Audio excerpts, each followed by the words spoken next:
Mesdames et messieurs, chers téléspectateurs, bonjour, bonsoir et bon après-midi partout où vous nous suivez et à travers vos écrans numériques. Vous êtes tellement nombreux, nombreuses, où vous êtes dans le monde entier, partout sur le globe terrestre, à nous suivre sur cette chaîne tellement numérique. Bienvenue à votre cher magazine Café écologique.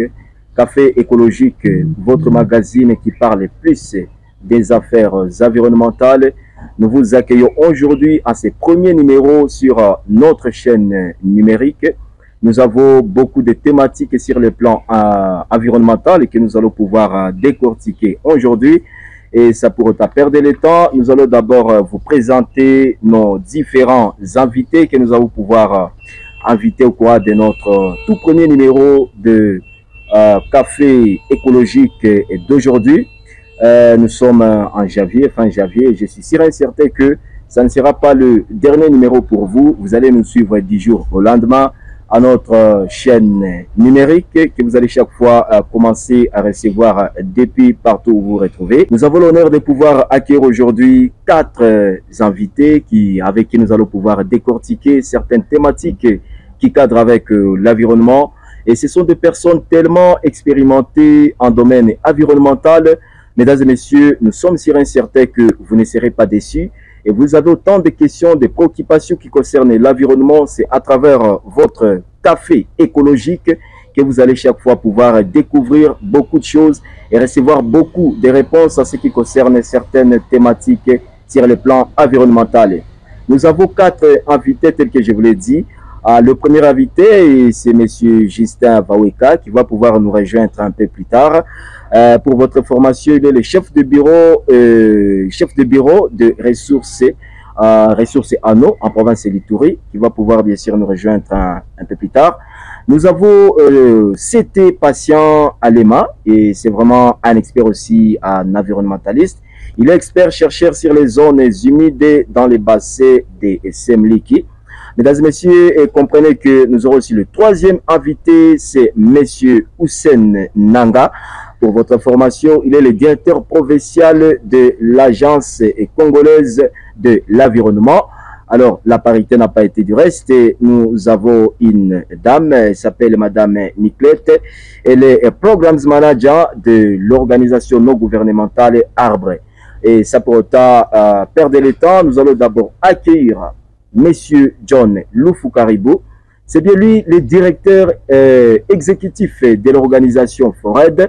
Et pour votre formation, FORED, c'est cette organisation qui est d'ailleurs organisation initiatrice de votre cher magazine Café écologique, bien sûr accompagné par pas mal de partenaires que vous allez pouvoir découvrir aujourd'hui à ce tout premier numéro de votre magazine.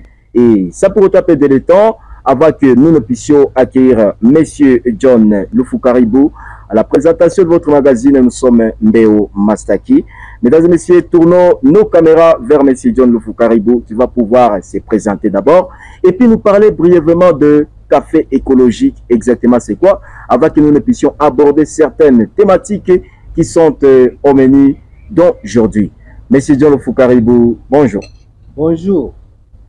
Merci beaucoup. Je vous présente aujourd'hui, je vous accueille en ce plateau de Café écologique comme directeur exécutif de l'ONG FORED. Vous aurez donc 2 grandes lignes que vous allez pouvoir décortiquer. Parler brièvement d'abord de FORED et de vous-même, bien sûr.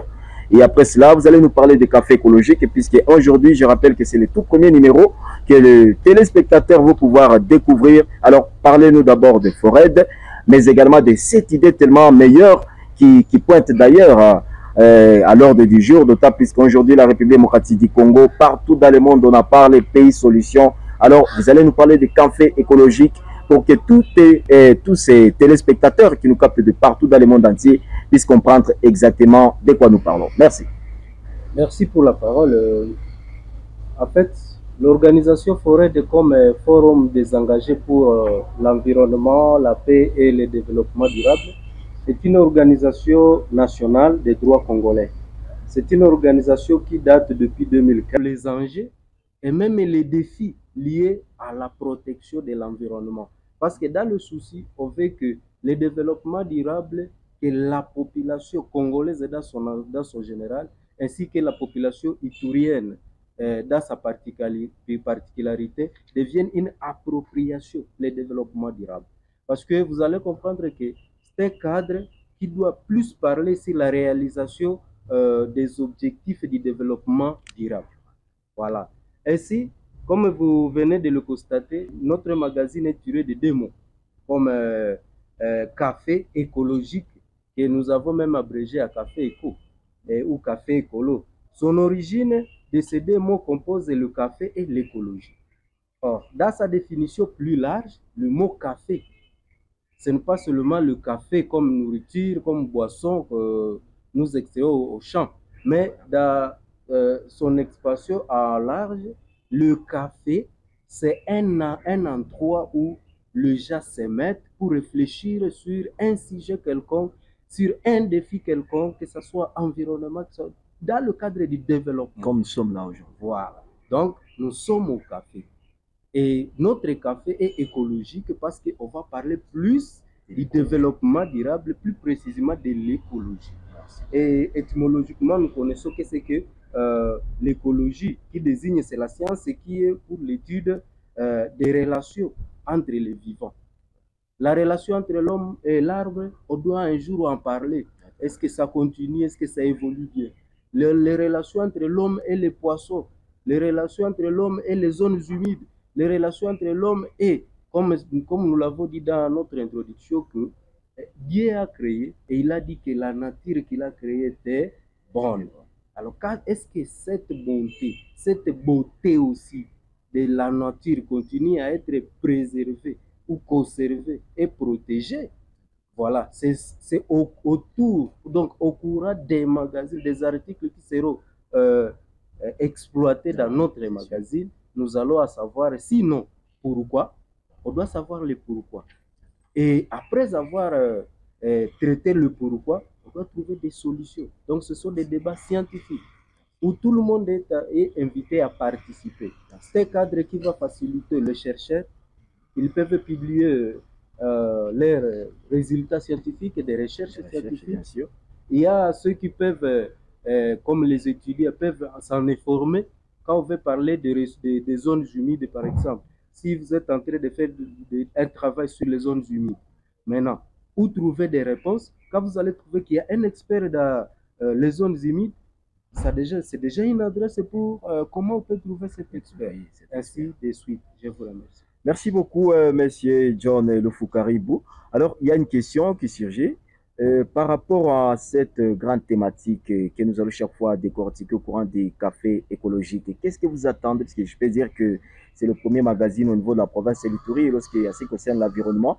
Et je peux dire donc ça fait partie désormais de magazines qui parlent de l'environnement République démocratique du Congo. Et c'est déjà quelque chose à en féliciter. Alors, qu'est-ce que vous attendez particulièrement de la population iturienne et en général de tous les Congolais qui ne sont que là pour protéger l'environnement? Qu'est-ce que vous attendez d'eux? Merci beaucoup. Les magazines écologiques vont parler de développement. Quand on parle de développement, c'est lui qui est à l'origine du développement, c'est l'homme qui est au centre du développement. Alors, la population congolaise, plus particulièrement celle de l'Ituri, doit savoir ces développements. Qu'est-ce que eux participent?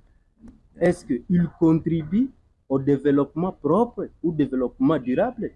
Alors, le magazine Café Eco va les aider à ce qu'ils soient d'abord informés, puisqu'il y a ceux qui peut-être ne savent pas qu'ils ont les droits et le devoir au développement. Alors, à partir du magazine Café Eco, ça sera juste d'abord pour les informer. Et aussi les former. Ils doivent être formés sur, par exemple, ce qu'ils doivent faire, leur devoir envers le développement durable. Le bon développement. Et à part ça, ça sera aussi une source pour eux, pour des informations, pour des recherches, comme je l'ai souligné.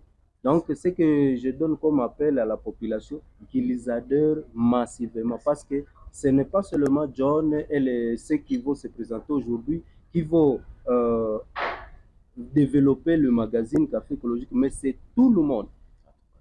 La porte est ouverte pour tout le monde pour participer. C'est un cadre pour s'exprimer, c'est un cadre pour partager et c'est un cadre pour se ressourcer pour la population de l'État. Merci. Voilà, mesdames et messieurs, avant que nous n'entrions dans les vifs de notre émission d'aujourd'hui, je vais d'abord vous dire de vous abonner à cette chaîne pour ne pas louper des prochaines vidéos. Donc, une fois que vous êtes en train d'observer cette vidéo, abonnez-vous à cette chaîne et cliquez sur la cloche de notification pour ne rien rater à ce qui concerne des thématiques qui seront chaque fois décortiquées en ces magazines ou alors à votre chaîne numérique. Avant que nous prenions le tout premier invité, je les ai parlé un peu juste là au début, au sommaire donc de cette émission. Nous allons d'abord présenter tous nos invités. Ils sont nombre de 4 et de 3 pour l'instant. Et donc, on va d'abord le présenter avant que nous n'entrions dans des questions qui sont d'une manière un peu particulière, auxquelles, bien sûr, l'un ou l'une de nos invités va chaque fois pouvoir répondre. Nous allons d'abord accueillir le CT et Passia Alema. Tel que je vous l'ai dit, il est expert, chercheur sur des zones humides dans les bassins de Semliki. Monsieur Passia Alema, bonjour. Bonjour, monsieur le journaliste. Merci pour l'invitation. Nous avons le grand plaisir de vous accueillir aujourd'hui et je suis sûr et certain qu'il y a autant de questions que les téléspectateurs se posent en ce qui concerne l'environnement et c'est aujourd'hui, maintenant ou jamais. Merci beaucoup, bienvenue. Nous allons à votre droite, il y a une dame, voilà, nous l'avons bien belle dit que les dames aussi sont en train de participer à la protection de l'environnement. On s'est dit, waouh, c'est quelque chose à en féliciter. Madame Niclette, bonjour. Bonjour, monsieur le journaliste. Voilà, je rappelle que vous êtes programme manager de l'organisation Arbre. Nous vous accueillons en notre magazine d'aujourd'hui. Merci beaucoup. Voilà, je vais passer aussi à ma droite. Il y a un grand homme, je l'appelle grand homme, monsieur Hussein Nanga, bonjour. Bonjour. Voilà, vous êtes directeur provincial de l'Agence congolaise de l'environnement. Nous vous accueillons aujourd'hui en base ouverte en différentes de ces questions que même sur le plan public, les gens se posaient à ce qui concerne l'environnement.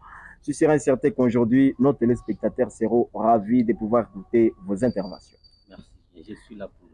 Merci beaucoup, mesdames et messieurs. Ça pour ne pas perdre le temps, nous allons commencer par notre tout premier intervenant et c'est le CT Passia Alema avec qui nous aurons un moment d'échange et qui va pouvoir nous parler de l'eau et à large. Il est chercheur, il est expert dans les domaines environnementaux et je suis sûr et certain que vous avez aussi autant de questions que vous posez et aujourd'hui, vous allez pouvoir y trouver la réponse. Alors, moi, je l'ai juste présenté comme expert-chercheur, mais je lui donne juste une minute de parler de lui, de l'eau et à large, puisque c'est bien lui qui maîtrise trop de ce qu'il est. Monsieur Passia Alema, à vous la parole. Parlez-nous d'abord brièvement de ce que vous êtes.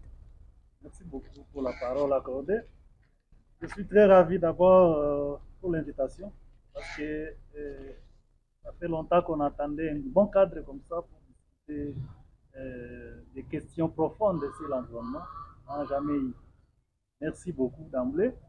Je m'appelle Sete Patient Alema Nyaweza. Je suis chercheur à l'ISDER Bunia. L'ISDER, c'est l'Institut de développement rural. Exactement dans le département de l'environnement et développement durable. Et je fais mes recherches dans les bassins des lacs, des grands lacs, dans la zone des grands lacs, donc qui comprend le lac Albert, le lac Édouard, le lac Kivu et le lac Tanganyika. Ça fait au moins 10 ans que nous faisons nos recherches dans ces grands lacs. Merci beaucoup. Voilà, merci beaucoup, monsieur Patient Alema. Alors, la toute première question que j'ai voulu pouvoir, bien sûr, découvrir avec tous ces téléspectateurs qui nous suivent de partout, c'est la question, vous étant qu'expert, vous êtes expert et chercheur, quels sont les avantages des zones humides que, sur le plan, bien sûr, environnemental ou climat, et quels sont alors les services écosystémiques que fournissent ces zones humides que nous avons dans notre région? Oui, merci beaucoup pour la question. Si nous regardons les avantages et les services écosystémiques fournis par les zones humides, nous pouvons commencer aujourd'hui pour terminer demain. Mais nous allons essayer d'être un peu bref pour que les auditeurs puissent aussi les téléspectateurs puissent aussi bien suivre. Alors, je vais commencer par les avantages des zones humides pour le climat. Et à ce niveau-là, nous devons comprendre que les zones humides sont réparties en plusieurs catégories. Néanmoins, je vais me limiter à certaines catégories qui sont les nôtres, qui sont proches de nous ici. Et vous allez comprendre que les zones humides de la catégorie des tourbières, par exemple, constituent au moins 3% de la planète Terre. Et ces zones-là servent à, à une réserve, comme une réserve de stockage, n'est-ce pas, du carbone terrestre. Alors que c'est le carbone terrestre qui pose problème aujourd'hui lorsque nous parlons de changement climatique. Alors les zones humides sont considérées comme des pièges de carbone. Donc ça permet de piéger, de stocker le carbone.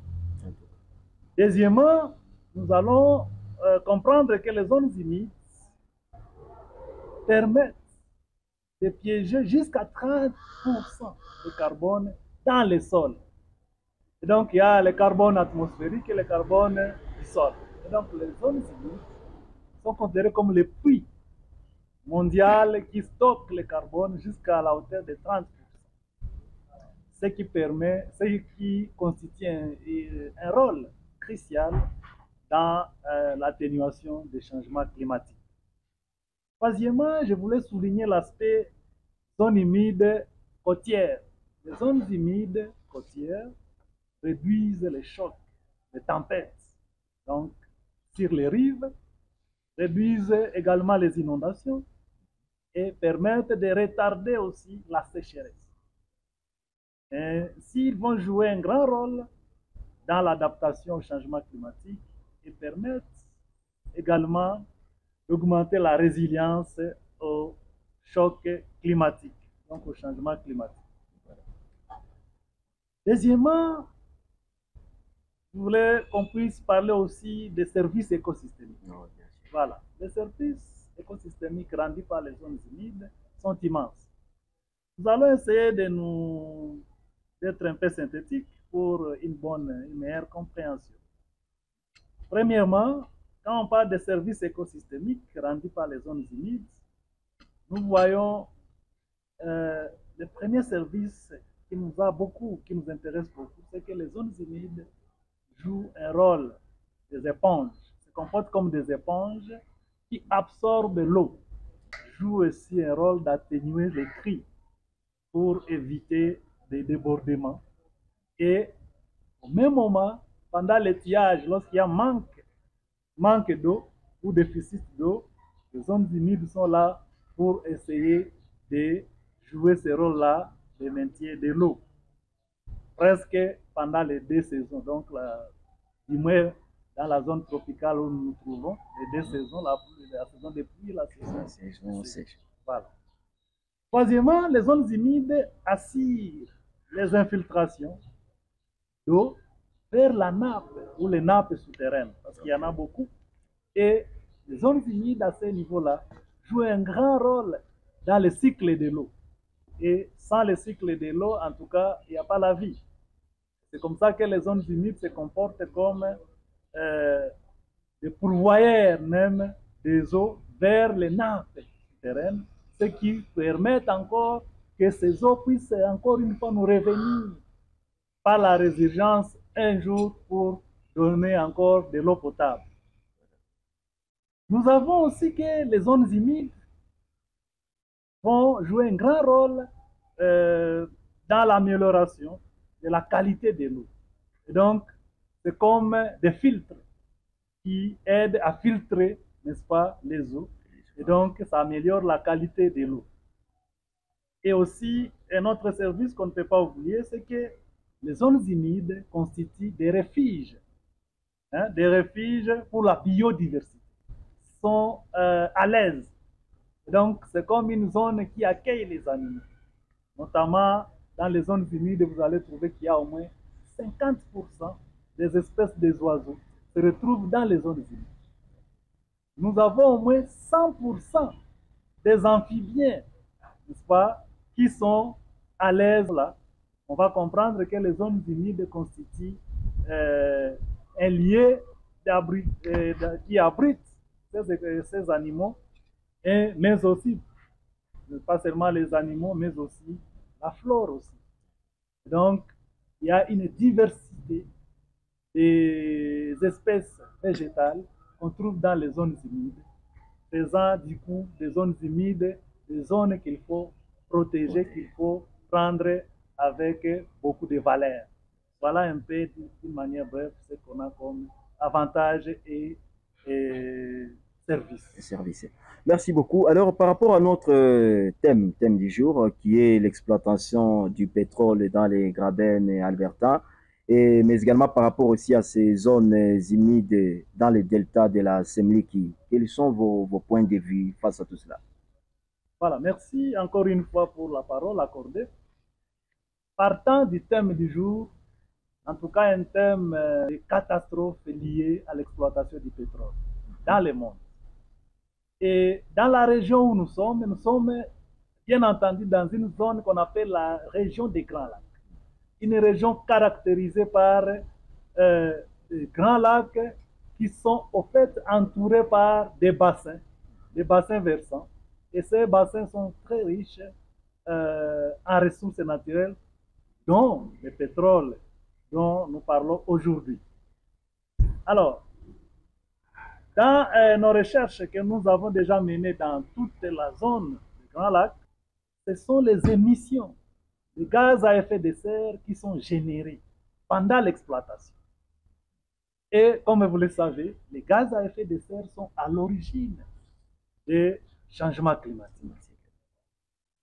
Deuxième aspect, ce sont les infrastructures qui devront être mises en place pour l'extraction du pétrole, pour la raffinerie du pétrole et pour l'acheminement même de ce pétrole vers les zones de consommation. Toutes ces étapes-là, il y aura des pertes. Il y aura des pertes qui ont des effets néfastes, bien entendu, sur l'environnement. Et le troisième aspect ici de ces impacts, c'est au niveau du territoire même, pour les activités liées au pétrole d'aujourd'hui, de notre thème d'aujourd'hui, nous allons rester dans les deux aspects. Et donc, parce que nous parlons des zones humides. Alors, dans les deux premiers aspects, nous allons remarquer qu'il y aura la prolifération des gaz à effet de serre. Et nous savons très bien que pour accéder au pétrole, qu'on appelle souvent l'or noir, pour accéder à ce pétrole-là, il faut aller le chercher très loin, dans les sous-sols. Alors ça signifie qu'il y a des techniques qui devront être mises sur pied, des techniques de bombardement, et qui ont des effets terribles sur le mouvement sismique, sachant que nos lacs, le lac Albert dont nous parlons aujourd'hui et la rivière Semliki, ce sont des écosystèmes d'origine tectonique, donc volcanique. Alors, avec les bombardements, pour accéder à ce pétrole-là, c'est sûr qu'il y aura des cassures, failles qui vont déranger tout un système naturel. Ça, c'est parmi ces impacts-là. Nous avons, à ce niveau-là, lorsque le pétrole maintenant sera exploité, nous avons parlé des activités d'extraction, nous avons parlé des activités de raffinerie et de l'acheminement.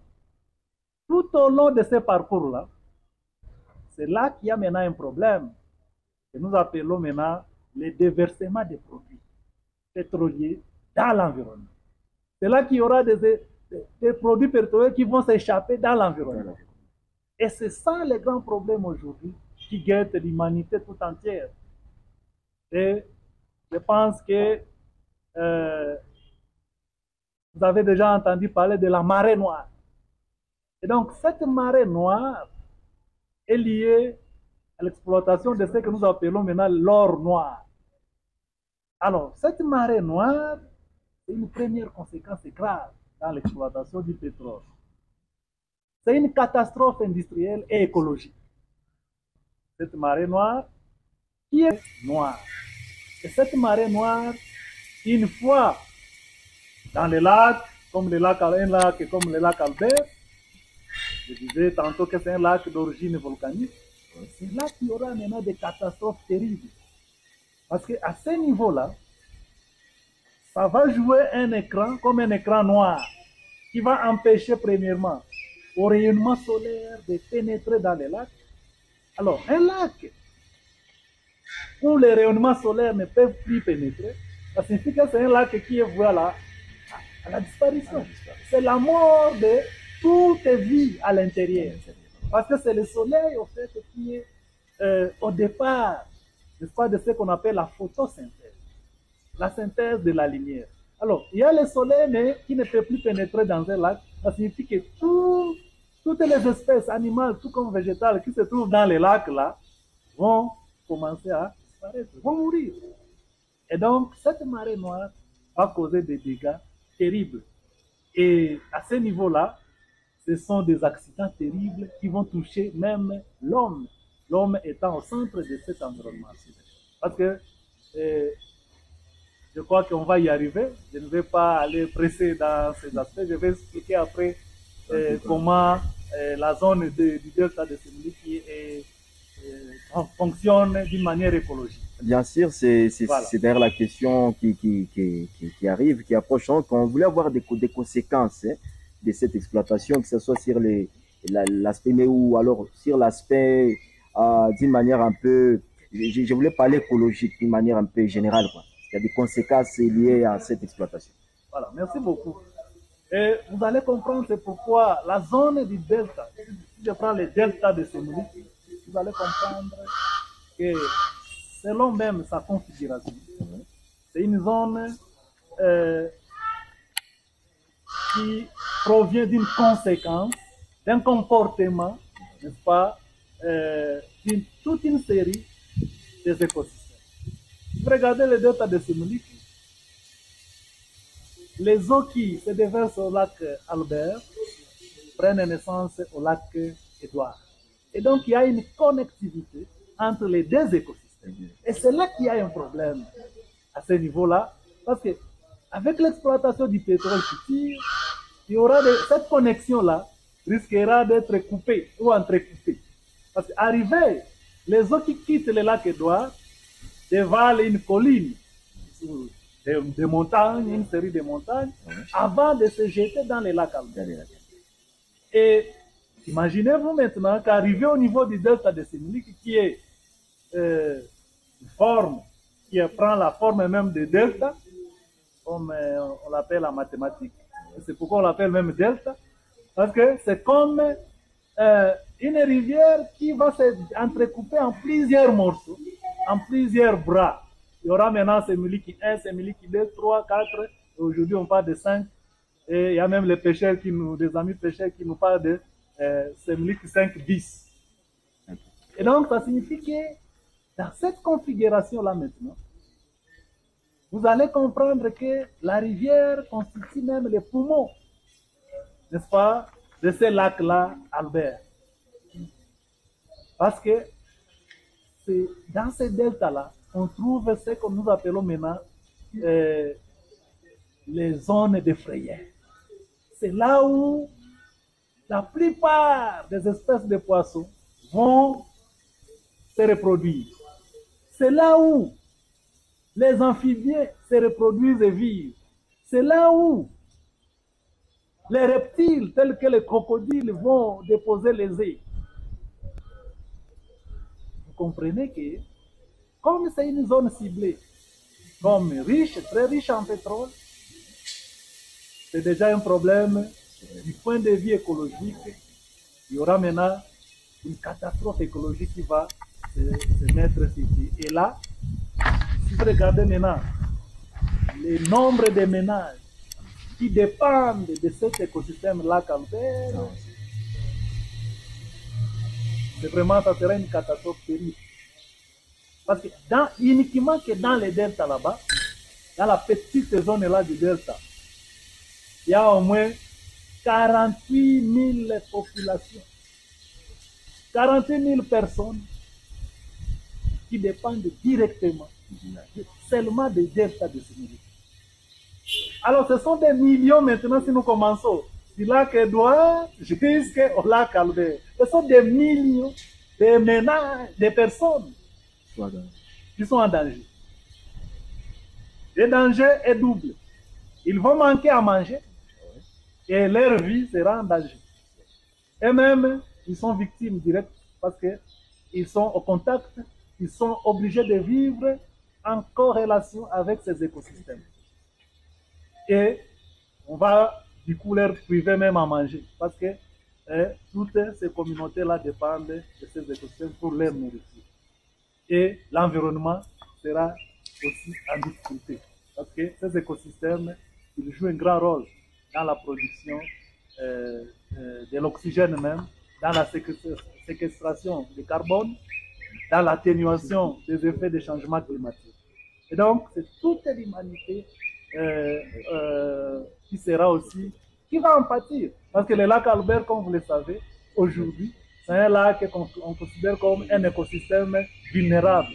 Et ça, c'est selon l'ICN, l'Union internationale pour la conservation de la nature. Parce qu'il y a beaucoup d'espèces qui sont vouées à la disparition. Et là, c'est déjà un problème. L'exploitation du pétrole viendra maintenant pour aggraver la situation. Et donc, on va assister à ce chaos-là où il y aura disparition de plusieurs espèces animales tout comme végétales et il y aura perturbation de ce qu'on appelle la chaîne alimentaire. Voilà.